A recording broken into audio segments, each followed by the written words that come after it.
Two notes from the House of Windsor landed within hours of each other, one measured, institutional, and forward-looking, the other small, human, and unmistakably personal. Together they sketched the shape of a family moving on in different keys, and they did it so quietly you could almost miss the change in weather, unless you listen for it, the hum of a machine being tuned, the laugh that loosens a crowded room. Kensington first. Without fanfare, the office of the Prince and Princess of Wales confirmed a hand on the tiller. Sarah Rose will become Chief Executive of the Royal Foundation, the engine room for William and Catherine's public work. Titles can feel abstract. This one is not. The foundation is where their priorities turn into programs: early childhood and its lifelong impact, mental health and the services that hold communities together, conservation and the practicalities of keeping a living planet for our children. A CEO in that chair is expected to do less speechmaking and more bricklaying, choose partners, measure outcomes, keep donors and experts rowing in the same direction, and translate the Wales's issues closest to our hearts into budgets, staff, and results that survive a news cycle. There was continuity built into the change. Amanda Berry, who has steered the organization through 3 demanding years, isn't leaving the room. She shifts to a newly created role as Global Partnerships Ambassador, part diplomat, part dealmaker, all long memory. If you've watched these things over time, you'll recognize the logic. Keep institutional knowledge close, widen the circle abroad, and avoid the costly amnesia that follows abrupt exits. William and Catherine's own words carried the tone they favor when they mean to reassure without grandstanding. We look forward to welcoming Sarah. We are hugely grateful to Amanda. No trumpet flourishes, just the calm tap of spanners under the floorboards before the autumn rush. This is the unglamorous craft of modern monarchy. A competent CEO makes the difference between a glossy brochure and a program that actually shifts a statistic. It means early years work that doesn't stop at awareness, but threads through health visitors, nurseries, and employers. It means mental health efforts that coordinate schools, GPS, and first responders instead of planting one more campaign in already crowded soil. It means environmental projects that live beyond a ribbon cut, because measurement was built in from the start and local councils were at the table before the cameras arrived. Quiet work, but the kind that lasts. And then, somewhere else in London, another note, this one off the cuff and warmly human, from the Duke of Sussex. Prince Harry was in the capital for the Wellchild Awards, the annual gathering that honors seriously ill children, their families, and the carers who do the unsung work. He has shown up for this community for years, before headlines hardened into battle lines, and it still seems to bring him back to the part of public life that fits. Talking with a teenage recipient and his mother, Harry smiled and asked the question any older sibling might. Does he drive you mad? The boy said they get on fine. Harry chuckled. You know what, siblings? 7 easy words, a small door opening.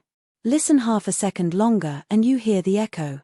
That single word, siblings, carried the weight of a decade's speculation most families are spared. It didn't sharpen the story, it softened it. For a moment the argument shrank back to scale. 2 brothers who grew up in the same rooms, with the same photographs on the mantel, and found themselves needing different kinds of lives. Harry's further aside, that sharing a school can make things more challenging, landed with the wry authority of experience, and then the conversation moved on, as conversations should when the point is to put a child, not a prince, at ease. In a hall full of hard diagnoses and harder days, the room breathed out. Placed side by side, the 2 moments read. Like a seminar in how you go on.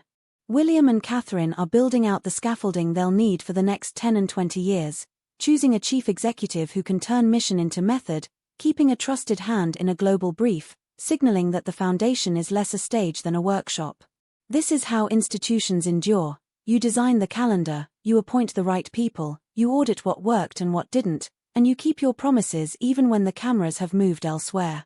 It is continuity by craft, and it is slower than headlines prefer.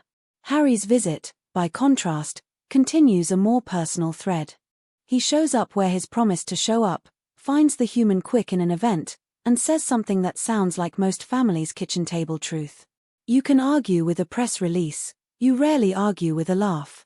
In a week when his brother's household spoke in the clean lines of governance, Harry spoke in the shrug that says, families are hard, mine too, and I still know how to make a teenager grin. Different keys, same score, public life as service, whether it's built with spreadsheets or small mercies. There is context an older audience will recognize without needing it underlined. Leadership changes at a charity are not palace intrigue so much as the housekeeping of serious work. The right CEO can fuse three stubborn worlds, government, philanthropy, and frontline professionals, so the left hand finally knows what the right is paying for. Keeping Amanda Berry in a partnerships brief helps stitch British priorities to global networks, universities, NGOs, philanthropies that move slower than headlines and last longer than any single project. It also signals something rarer than novelty, stability. The Wales household has learned a lesson many institutions forget: don't throw away memory, redirect it. And there is context to Well Child, too. Anyone who has stood in a hospital corridor at shift change knows that gallows humor and small kindnesses keep people upright. Harry uses both well. A gentle joke about a younger brother isn't a provocation, it's a way to say, I've been there, and I'm listening. For an institution sometimes accused of speaking only in marble, that lived-in tone has its place. It reminds us that the monarchy, expanded, contracted, and debated though it may be, is still staffed by human beings who learned their manners in the same untidy world as the rest of us. Map the week and a pattern emerges. Kensington's update told you where the Waleses are putting their weight this season: inside the machine, strengthening the joints. Expect fewer slogans and more service corridors, data dashboards, local pilots scaled carefully, partnerships that survive their launch day. The Well Child clip told you where Harry still finds his best pitch: outside the machine, in rooms where titles don't buy you a minute unless you earn it. Neither cancels the other.